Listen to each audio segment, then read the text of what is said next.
Simcast, o seu podcast de emergência com medicina baseada em evidência e dicas práticas para aprimorar o seu atendimento no pronto-socorro. Olá, gente, aqui é a Paula da Sim.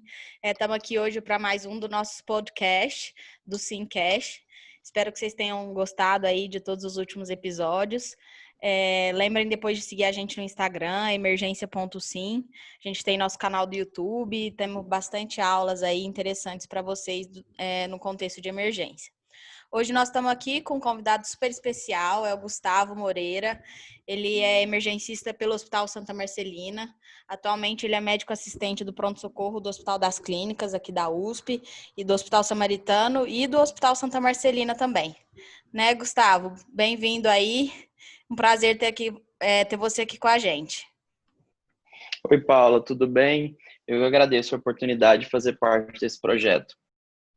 Obrigada mesmo por estar presente aqui com a gente. Hoje a gente vai falar de um tema extremamente importante, né, e muito comum no ambiente de emergência, principalmente na sala de emergência mesmo, né? A gente vai falar de crise convulsiva, tá? E vamos ter a oportunidade aí de ver a abordagem de um próprio emergencista, né, nesse contexto tão importante. Ô, Gu, eu queria começar conversando com você assim, qual que você acha que é a importância, né, a relevância desse tema aí, num contexto de pronto-socorro, para o pessoal que está escutando a gente aí, por que é tão importante falar sobre isso? Então, Paula, a crise convulsiva é a emergência neurológica que você mais encontra, mais frequente na sala de emergência. E, por conta disso, o reconhecimento adequado, precoce e o tratamento imediato são mandatórios nesses casos. Essa é uma patologia que, quando não tratada, traz uma elevada morbimortalidade para os pacientes, né? Então, é de fato fundamental um reconhecimento precoce e um manejo adequado e assertivo da doença. Sim, a gente acaba não ouvindo muito falar depois das sequelas dos pacientes, né? Mas realmente é comprovado aí o quanto que eles podem ter sequelas muito sérias, né? Se a gente acabar não atuando precoce da maneira mais correta. Outro dia eu estava lendo assim que até em relação à mortalidade, né? Assim, mortalidade de uma crise pode chegar até 10%, se não muito bem conduzida. Então, acho super válido realmente a gente conversar. Queria saber, assim, rapidamente, né? Nós não somos neurologistas nem nada, mas, assim, basicamente, assim, qual que é a fisiopatologia da crise? Por que um paciente desenvolve aí uma crise?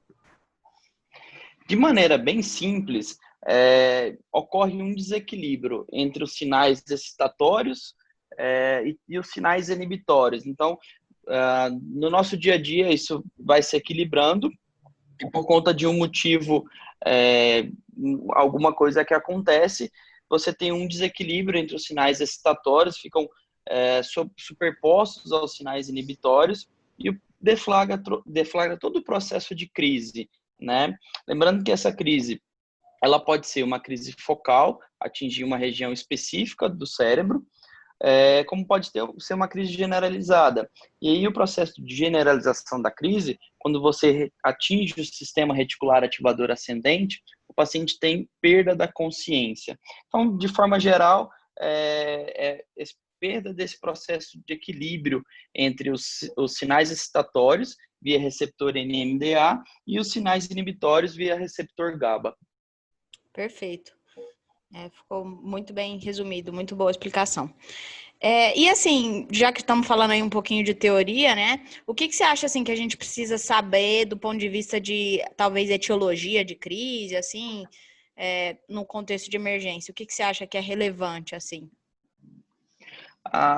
Uma coisa que a gente sempre pergunta para as pessoas que trouxeram aquele paciente, ou caso o paciente tenha condições de ser entrevistado, é se houve um fator provocador ou se foi uma crise não provocada. Por exemplo, quando eu digo fator provocador, esse paciente fez uso de alguma substância, fez uso de alguma coisa que pudesse deflagrar um potencial de convulsão ou não. Foi um caso que o paciente estava no trabalho, estava realizando alguma atividade, e aí subitamente teve uma crise convulsiva com nenhum evento de estresse, não houve privação de sono, não houve distúrbio hidroeletrolítico associado, não houve nenhuma motivo provocador de crise, mas ele acabou convulsionando. Ou se teve, ou se de fato não teve nada que pudesse trazer o processo de crise. Entendi. É o que a gente fala de tentar identificar, né, se a crise foi provocada ou não provocada, que realmente acaba tendo abordagens diferentes, principalmente depois na investigação, né? Isso Também acho acho que impacta importante a gente muito. tirar. Acho que impacta muito também no manejo a médio e longo prazo.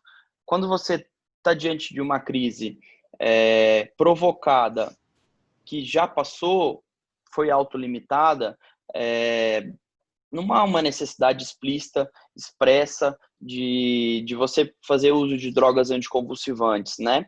Então, teve uma questão, foi uma crise provocada, mas o paciente agora está bem, não tem uma necessidade dele sair do departamento de emergência tomando alguma medicação, pode ser que não haja nem necessidade de medicação dentro do próprio departamento de emergência.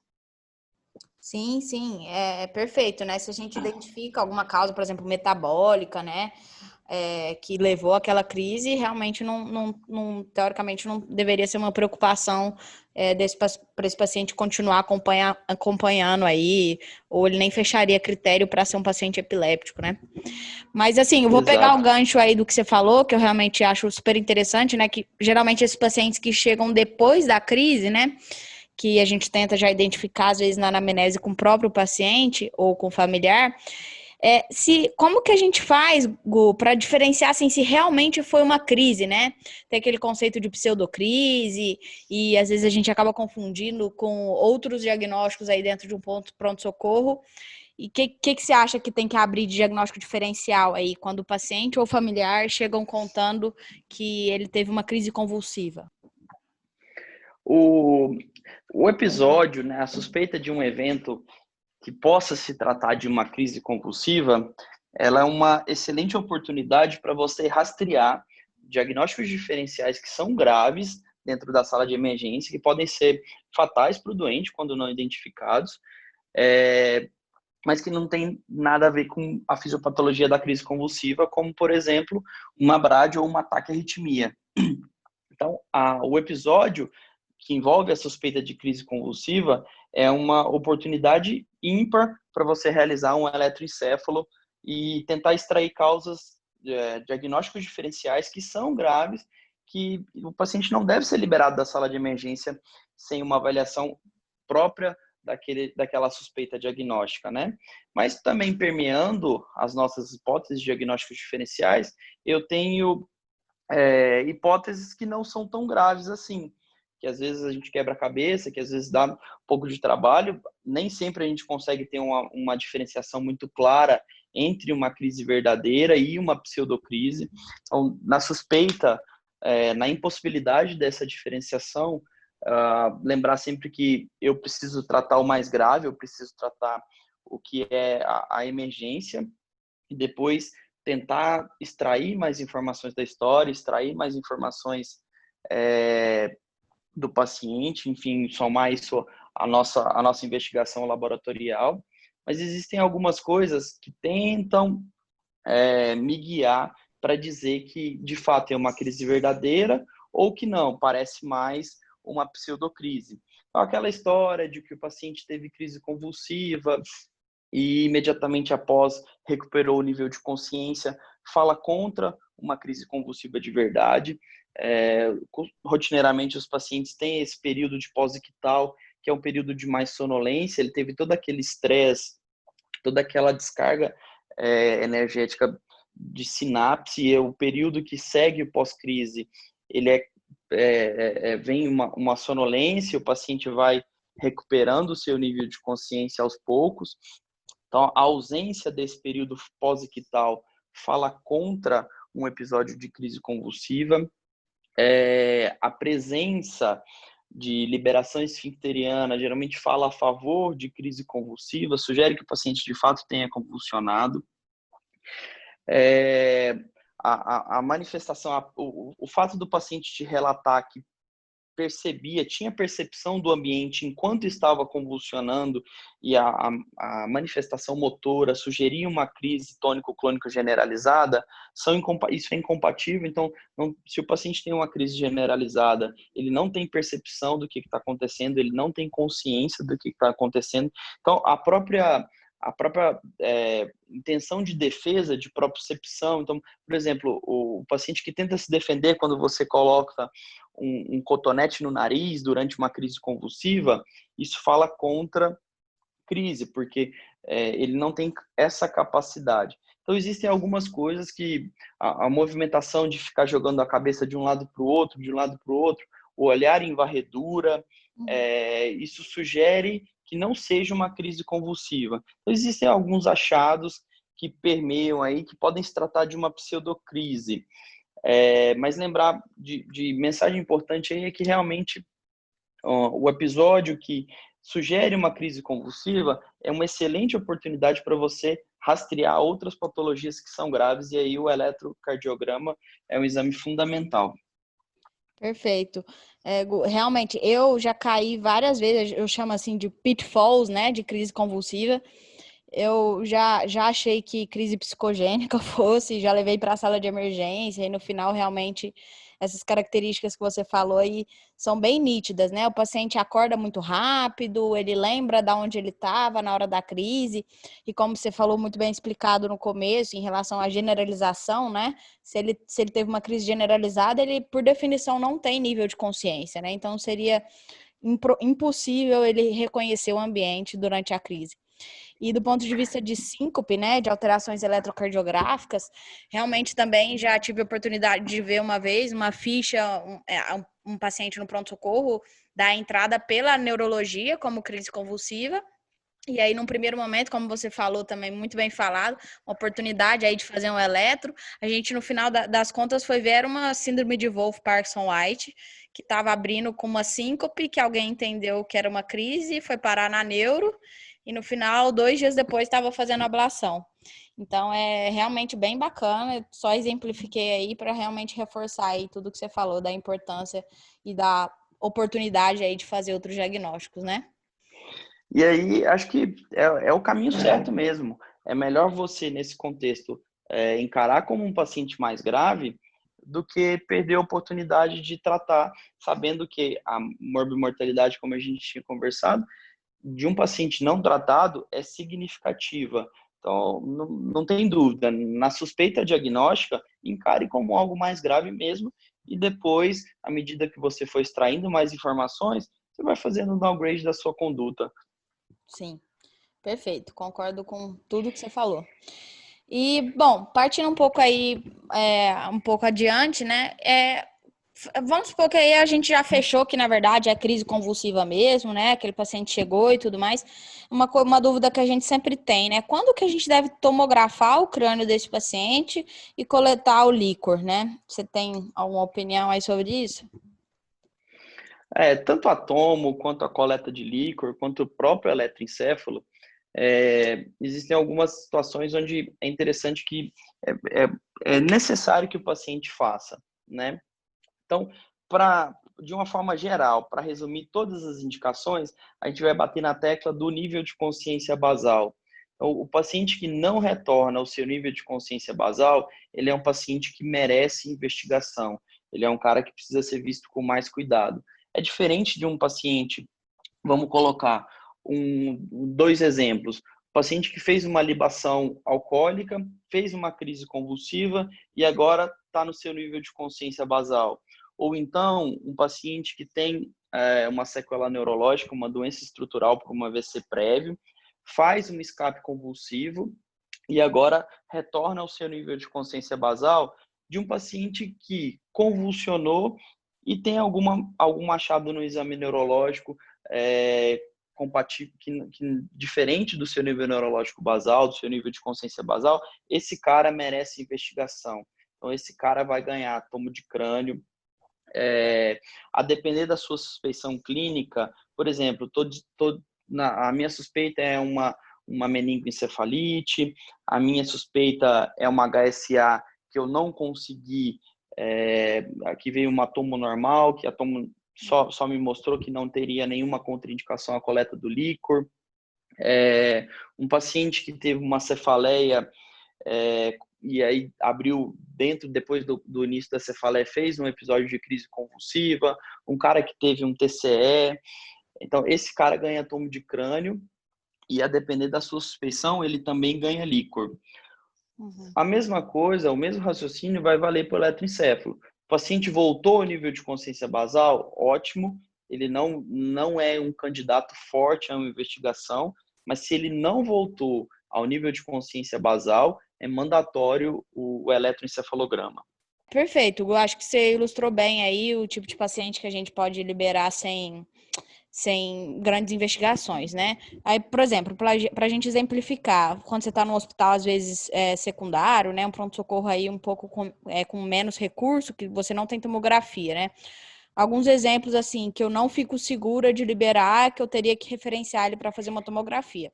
Então, aí, por exemplo, resumindo o que o Gu falou, né? Então, paciente que teve um TCE e convulsionou. Esse paciente não pode ser liberado sem uma imagem de crânio, né? Para ver se ele tem um hematoma epidural, subdural, enfim. Então, esse é um paciente que definitivamente eu vou precisar transferir para fazer o exame de imagem.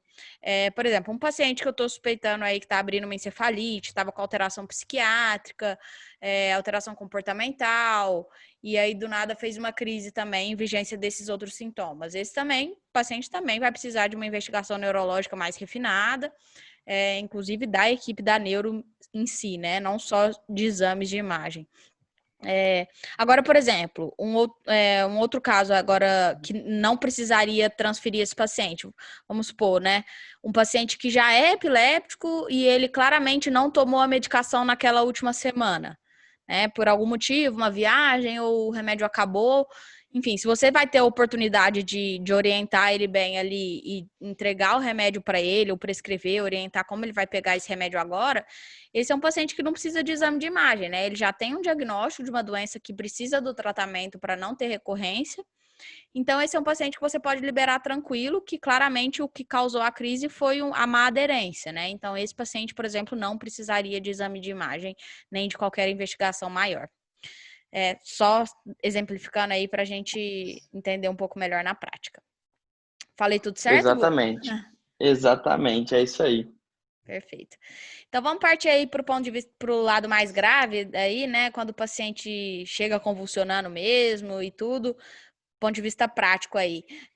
Antes de começar a falar das medicações, Gu, eu queria falar assim, só para falar para o pessoal aí, qual que é a definição aí de estado de mal, né? E qual que é a importância de reconhecer esse estado?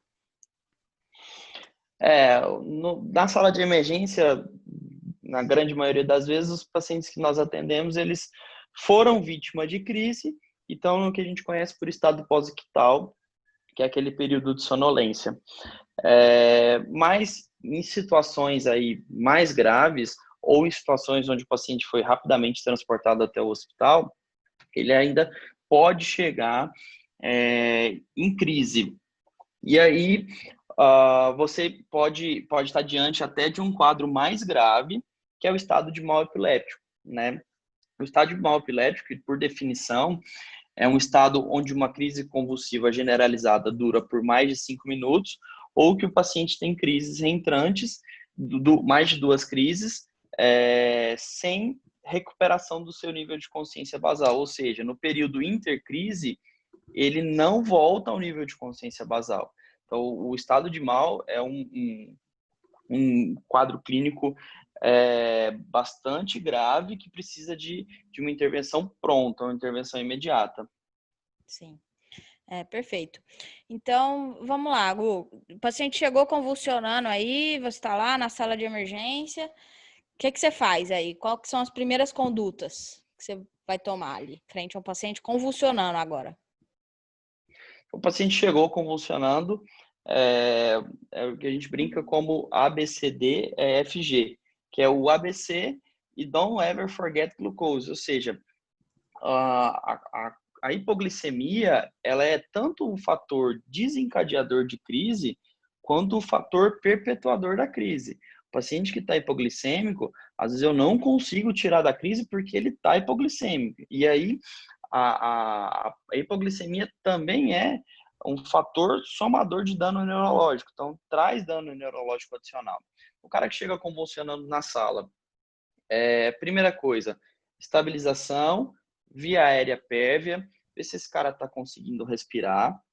Eu vou tentar monitorizar esse paciente da forma como for possível, mas lembra que é um cara que eu não vou conter, que eu não vou amarrar, que eu não vou colocar a mão dentro da boca para puxar a língua, isso não deve ser feito, tá? O que eu vou fazer é ofertar oxigênio, proteger a cabeça para esse paciente não ficar se machucando. Se eu puder proteger alguma coisa dos membros, excelente também. Se possível, tentar um acesso, tentar uma punção venosa, coletar um laboratório desse paciente e, claro, administrar uma droga abortiva de crise. Então, isso faz parte da estabilização inicial. Receber esse paciente, ofertar oxigênio, garantir que a via aérea desse paciente está pérvia, uma glicemia capilar, porque é uma coisa simples de resolver, uma coisa simples de dosar, uma coisa fácil de resolver, e nos casos onde o paciente está hipoglicêmico, que essa é a causa da crise, se você não tratar a hipoglicemia, vai ser muito mais difícil tirar o paciente da crise, e a consequência neurológica pode ser pior. E aí, coletar exames, eletrólitos, se tiver disponibilidade, pesquisa por tóxicos, enfim. Certo, perfeito. Gu, e agora, assim, em relação à abordagem da crise mesmo, eu pensei da gente já conduzir, assim, como o pior cenário. Eu queria que você contasse pra gente, assim, por exemplo, paciente que chega convulsionando, aí você vai dar alguma medicação, e aí se ele não for saindo, eu queria que você fosse conduzindo aí até o pior desfecho, aquele paciente que realmente não sai da crise. Que aí eu acho que fica, que a gente sabendo conduzir o pior cenário, né? Eu acho que fica fácil, porque Onde depois... parar o mais leve, né? Sim, exatamente. Então, vamos lá. O paciente chegou convulsionando, agora já estabilizou, já viu ali que não é uma hipoglicemia, o paciente está com destro normal, já pegou o seu acesso periférico. E aí, quais drogas você vai começar e como que vai conduzir?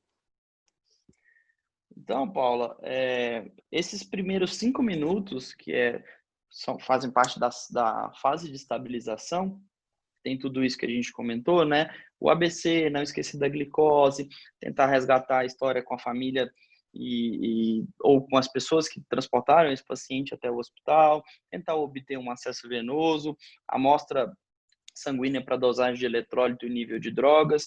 Isso faz parte dos nossos 5 minutos iniciais, né? Não necessariamente a mudança para a próxima fase, ela precisa esperar os 5 minutos, né? Se você tem tudo isso pronto, com uma medicação abortiva de crise aspirada antes dos 5 minutos, isso não é impeditivo de que você faça a medicação e já interrompa a crise um pouco mais precocemente. Não é um problema. Mas, como, digamos assim, até como critério de qualidade, que em 5 minutos você consiga fazer tudo isso. A próxima fase, a segunda fase, é onde você, de fato, já medica o paciente. E aí, eu vou medicar o paciente. A nossa droga de escolha mais amplamente disponível no Brasil é o diazepam. Lembrar que o diazepam, eu só vou fazer o diazepam endovenoso, eu não faço diazepam intramuscular. Caso eu não tenha conseguido um acesso nesse tempo, isso em algumas situações realmente é mais complicado, o paciente pode estar tendo uma manifestação motora importante. A minha droga de escolha é o midazolam, tá bom? Então, onde você tem o acesso endovenoso, diazepam. Se você não tem acesso venoso, midazolam. 10 miligramas, tanto diazepam quanto midazolam. Se o paciente ainda mantém a crise convulsiva por 5 minutos, você pode repetir a dose do benzodiazepínico e aguardar mais 5 minutos para ver se o paciente sai da crise. Então, o nosso tempo aí de segunda fase, ele vai de 5 a 10 minutos aproximadamente, tá? Então, começo com diazepam endovenoso, não saiu, repito, diazepam, não saiu, se o paciente ainda não saiu, um cuidado que eu preciso ter, acompanhando esse paciente ao longo da evolução da crise, é se esse cara não ficou hipoxêmico, tá? Aí eu entro como um segundo fator muito importante na perpetuação da crise e no dano neurológico adicional, que é a hipóxia, tá? Além da hipoglicemia, a hipóxia causa um dano neurológico importante. Então, suponhamos que esse paciente está com a via aérea ainda pérvia, ele não está hipoxêmico, eu posso conduzindo de uma forma menos agressiva essa crise convulsiva. E aí, na terceira fase, a segunda medicação que eu vou usar é a fenitoína. É a medicação amplamente disponível. Você vai fazer uma fenitoína na dose de 15 a 20 miligramas por quilo, tá bom? Tá. A fenitoína é uma medicação que vai ser diluída em soro fisiológico e o tempo de infusão dessa droga é de 50 miligramas por minuto. Então, também não dá para infundir muito rápido. É uma droga que pode cursar com hipotensão, bradicardia, instabilidade hemodinâmica.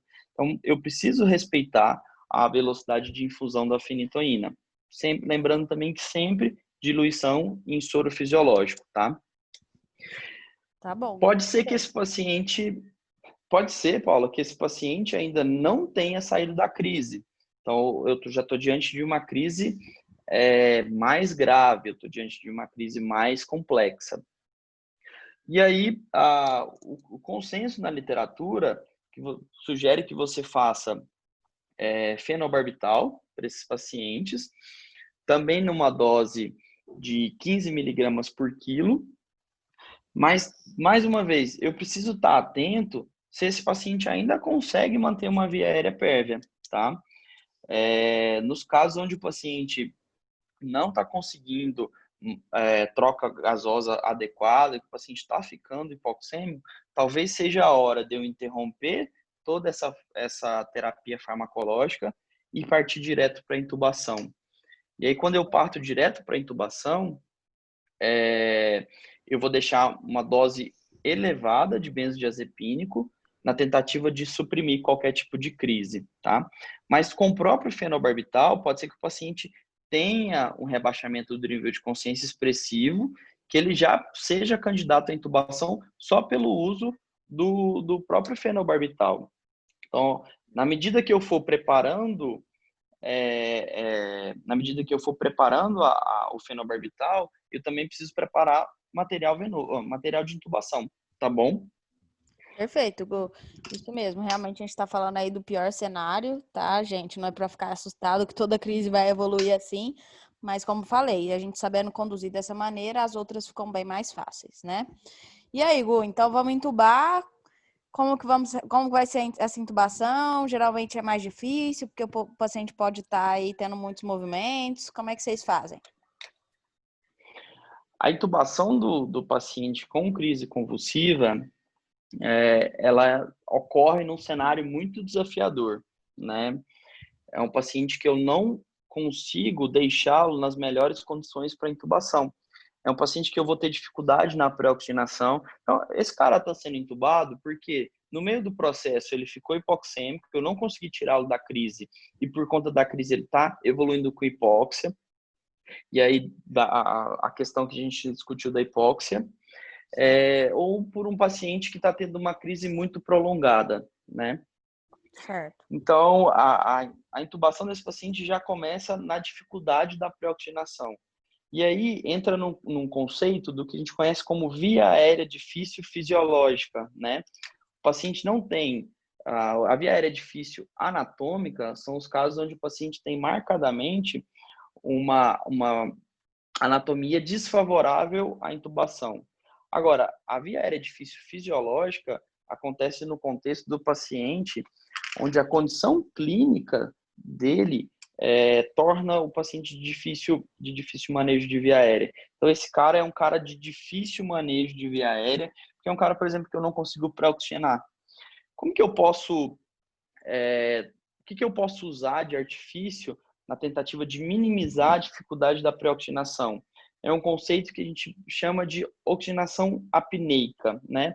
A oxigenação apneica ela é feita com catéter nasal de alto fluxo, mas que a gente pode tentar minimizar e substituir com o nosso conhecido catéter nasal. O catéter nasal de alto fluxo não é nem um pouco disponível por aí.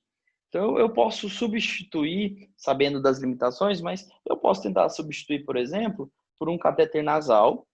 E aí, durante o processo da laringoscopia, eu mantenho esse paciente com um catéter nasal aberto no fluxo máximo. Isso gera um fluxo de ar para dentro dos pulmões e tenta manter um pouquinho mais o tempo de apneia. Por quê? Quando eu faço o processo de intubação, lembra que esse paciente ainda pode ter alguma manifestação motora, então ele precisa ser bloqueado. O processo de intubação desse paciente envolve um hipnótico importante e um bloqueador neuromuscular. Então, aquele período de apneia, ele pode ser catastrófico para o doente. Então, a oxigenação apneica, ela entra aí como uma tentativa de mitigar essa hipóxia, de tentar minimizar a incidência dessa hipóxia. Perfeito, Hugo, muito legal mesmo. A gente tem que aprender mais aí essas maneiras aí de minimizar o risco da intubação nesses pacientes complicados, né?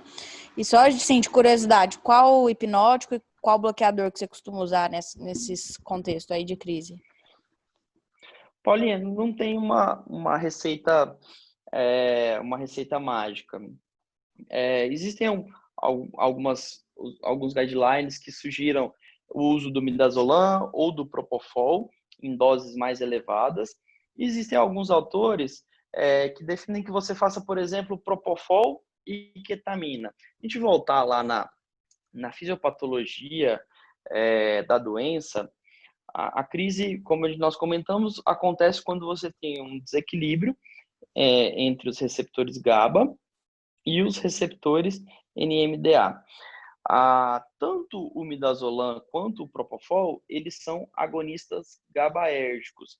Mas por conta da fisiopatologia da crise, com a evolução da crise, depois de 5 minutos de crise, existe uma supressão desses receptores. Não pode ser que mesmo jogando uma quantidade enorme de medicação, de benzodiazepínico, de propofol, eu não consiga saturar de uma forma adequada esses receptores e inibir a crise.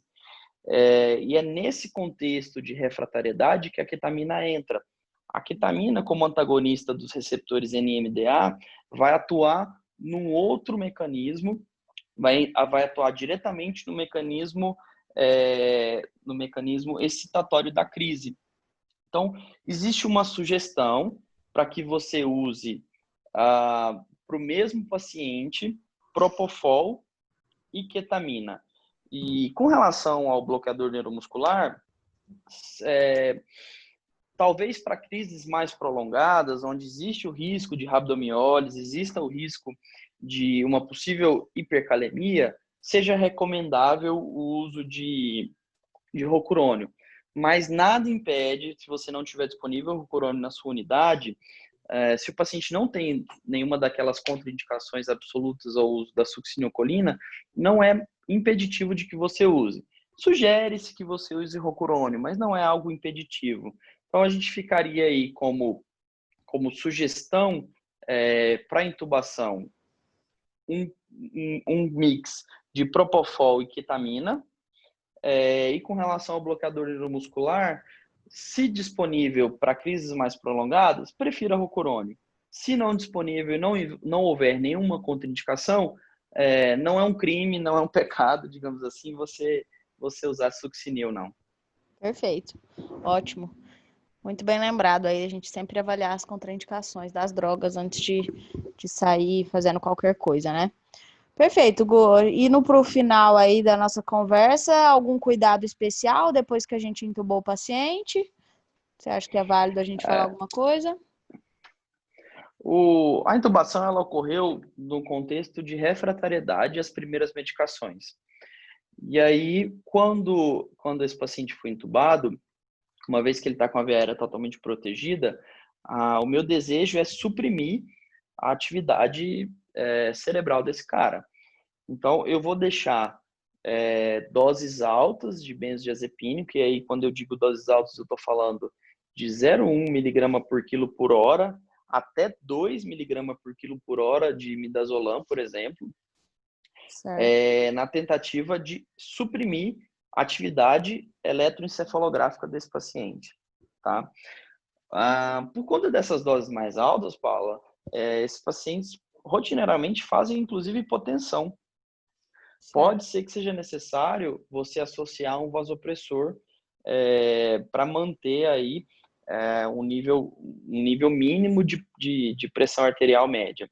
Então, o meu cuidado, além de todo o cuidado que eu tenho com os pacientes que são intubados, direcionado como para a etiologia em si, suprimir qualquer atividade, e aí depois, com auxílio do eletroencefalograma, eu vou desmamando essas drogas e vou avaliando se esse paciente realmente saiu da crise, se ele realmente não tem mais manifestação epiléptica.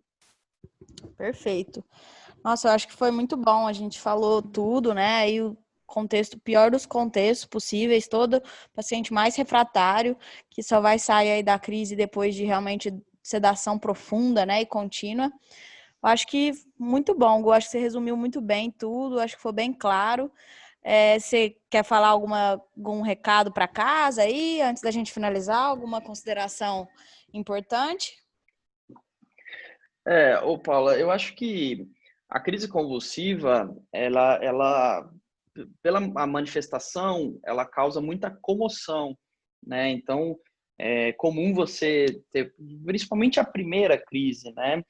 É comum você ver familiares muito assustados, acompanhantes muito assustados. Então, acho que nosso papel, além de cuidar do paciente propriamente dito, é acolher essa família, orientar como as coisas funcionam, que eventualmente, se eu estou desconfiando de um paciente epiléptico, orientar que são coisas que podem acontecer, mas que na imensa maioria das vezes são episódios autolimitados.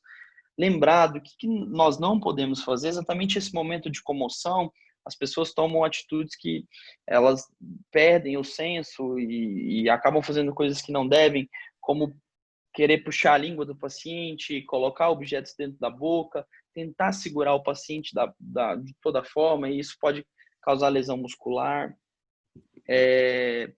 Para os médicos que estão no pronto-socorro, ressaltar aqueles pacientes que são de fato candidatos à investigação adicional. Não é infrequente recebermos pacientes no PS que foram transferidos para fazer um tomo de crânio, e aí você olha a história, é o que você falou, é aquele cara que tem crise convulsiva, que toma medicação, que ficou sem tomar o remédio, que teve privação de sono, que passou por um evento de estresse e abriu com um quadro de crise. Isso onera o sistema, isso traz todas as dificuldades para um sistema que já trabalha no seu limite, né? E uma outra coisa que eu acho que vale a pena a gente conversar é com relação a quais pacientes se beneficiam de você iniciar uma droga antiepilética já no pronto-socorro, na primeira crise.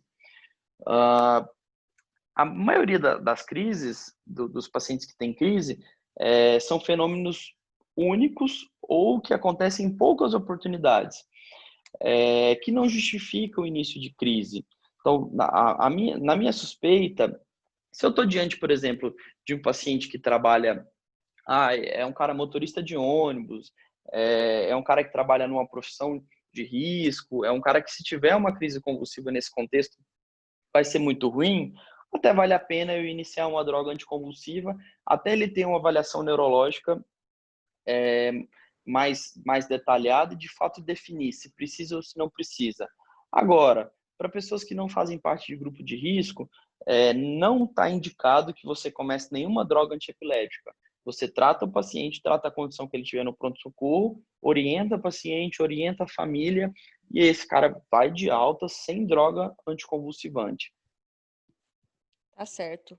Perfeito. Realmente, era um assunto que a gente não tinha falado e é válido lembrar aí para o pessoal que dá plantão, né, que fica com essa dúvida na hora de liberar o paciente. Peraí, pessoal. Vamos dar uma resumida. A gente já falou muita coisa até aqui. só para a gente resumir antes de terminar o podcast, tá? Então vamos lá, gente. Crise convulsiva, né, são as emergências neurológicas mais frequentes no pronto-socorro.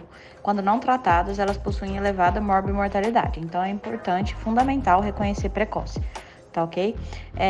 Vamos lembrar que o que é importante, né, quando o paciente chega num pós-ictal, quando ele acabou de convulsionar, é fundamental, então, a gente determinar se houve fator provocador, qual foi a duração, como foi o início da crise, se houve retorno do nível neurológico basal do paciente, tá? Porque os pacientes que não retornam ao nível neurológico basal, isso são sinais de alarme, né, para possíveis infecções, metástases, acidente vascular encefálico, ou possivelmente paciente que teve algum trauma antes da crise, então isso merece uma investigação complementar, né? Como a gente já falou ao longo do podcast, possivelmente tomografia de crânio e muitas vezes função licórica, tá certo? Lembrar também que o paciente que chega em vigência de crise, a gente tem que fazer o ABCDE, né? Lembrar de via aérea, ver se o paciente está bem oxigenado, se precisa de suporte de O2, se ele está estável hemodinamicamente e claramente nunca esquecer de ver a glicemia capilar, tá? Lembre sempre de pegar acesso venoso periférico de grande calibre para a gente conseguir fazer as medicações adequadamente, tá? Então, lembra que a primeira medicação a gente faz diazepam IV, né, 10 mg para abortar a crise e depois a gente precisa entrar com os anticonvulsivantes, que é o mais disponível aí no Brasil é a fenitoína mesmo. Tá? Lembrar também que a intubação desse paciente é uma via aérea fisiologicamente difícil, tá bom? Então, e lembrar sempre depois de realizar a intubação, com todo cuidado, a gente iniciar a sedação para supressão da atividade elétrica cerebral. Tá ok? Agora vamos voltar lá pro podcast pra gente finalizar. Mas, bom, acho que é isso, Gu. Muitíssimo obrigada. Foi de muita grande valia aí tudo que você falou. Muito legal a gente ter experiência de alguém que vive tanto aí no ambiente de emergência, com um quadro tão comum desse. Queria te agradecer demais aí pela presença e espero que você tope fazer outros podcasts com a gente aí mais pra frente. E é isso. Muito obrigada mesmo pela presença e é isso. Paulinho, eu que agradeço. Obrigadão mesmo pela oportunidade. Pode chamar que eu participo sim, só chamar. Então tá, Gu, um abraço, tudo de bom para você e muito obrigada de novo.